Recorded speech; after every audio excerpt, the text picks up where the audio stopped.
চলে গেলাম উত্তরা দিয়ে বাড়িতে। আসসালামু আলাইকুম এভরিওয়ান, কেমন আছেন? আশা করছি সবাই ভালো আছেন, আমরাও ভালো আছি আলহামদুলিল্লাহ।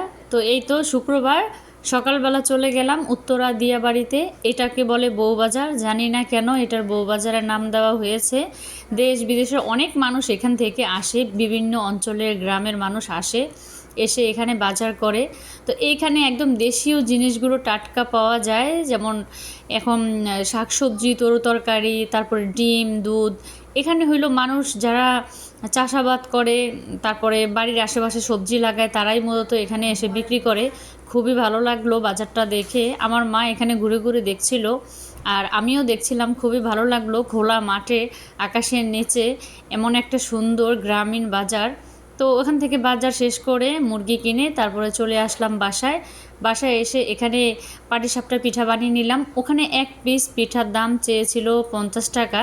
আসলে আমার কাছে মনে হয়েছিল প্রাইসটা খুবই বেশি, এজন্য আমি বাসায় এসে ঝটপটভাবে অনেকগুলো পুলি পিঠা, পাটিসাপটার পিঠা বানিয়ে নিলাম।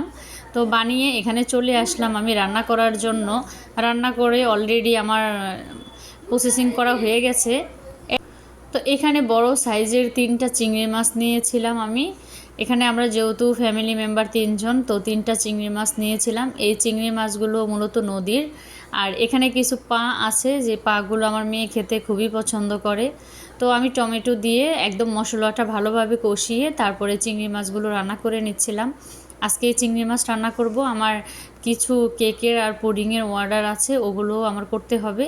তো আমি তাড়াতাড়ি করে রান্নাটা শেষ করে নিচ্ছিলাম। তো রান্নাটা এতই লোভনীয় হয়েছে আর মজাদার হয়েছে বলার মতো না। কালারটাও খুবই ভালো এসেছে। এখানে আমি কষিয়ে নিচ্ছিলাম, যেহেতু চিংড়ি মাছগুলো একটু বড় সাইজের। এখানে ক্যামেরাতে চিংড়ি মাছগুলো বড় সাইজের, কতটা দেখা যাচ্ছে আমি জানি না। আমার কাছে মনে হচ্ছে যে খুবই ছোট দেখা যাচ্ছে, কিন্তু চিংড়ি মাছগুলো বড় সাইজের ছিল। তো আমি এখানে মশলা কষিয়ে তারপরে চিংড়ি মাছগুলোও কষিয়ে নিয়েছিলাম। তারপরে একটু ঝোল দিয়ে দিব। ঝোল দেওয়ার পরে চিংড়ি মাছের কালারটা এতটাই সুন্দর এসেছিল, খুবই লোভনীয় লেগেছিল দেখতে, আর খেতেও ভীষণ মজার হয়েছিল।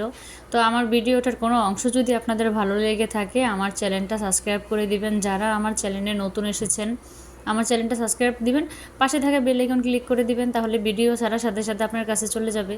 তো এই তো দেখতে পাচ্ছেন কতটা কালারফুল এবং সুন্দর জুসি একটা তরকারি আমি রান্না করেছিলাম। মাশাল্লাহ, খুবই মজা লেগেছিল খেতে।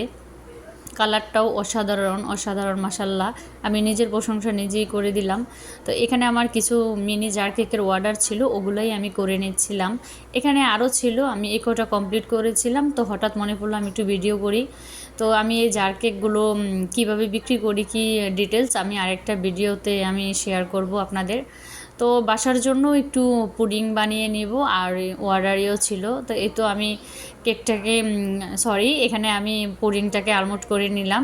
এখানে খুবই একদম সফট মজাদার, একদম একদম খুবই মজাদার হয়েছিল পুডিংটা, একদম ভেঙে যায়নি। একদম সঠিক মেজারমেন্ট দিয়ে আপনি পুডিং বানালে খুবই মজা হয় খেতে।